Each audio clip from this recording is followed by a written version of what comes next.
దేవుని నామాన్ని ఎరిగిన ప్రజలతో యేసు ప్రభు చెప్తాడు, ఆయన దర్శించిన కాలము మీరు ఎరగలేదు కాబట్టి ఇదిగో మీ శత్రువులు మిమ్మల్ని చుట్టుముడతారు, ఇదిగో మీ శత్రువులు మిమ్మల్ని దాడి చేస్తారు.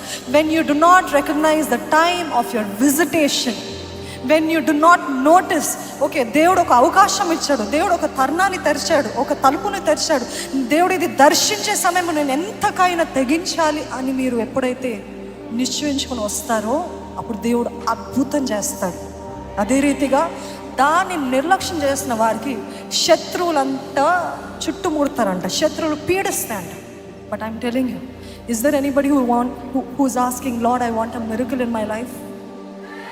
నా జీవితంలో ఒక అద్భుతము జరగాలి ప్రభా. మీ చేతులు ఆయన చూస్తున్నాడండి. చెప్పాను కదా, ఎవరు చూస్తున్నారు? యేసే చూస్తున్నాడు. నా జీవితంలో అద్భుతము జరిగించయ్యా. వేడుకోండి, మీ నోరు విప్పి బిగ్గరగా, దేవా నా జీవితంలో అద్భుతము జరిగించు, అద్భుత కార్యాలు జరిగించు. ఒక ప్రార్థనగా చేస్తారా? ఏ విషయంలో దేవుడు అద్భుతం జరిగించాలి? This is your time of visitation. దేవుడు దర్శించే కాలం ఇది. అడగండి ఆయనని బిగ్గరగా.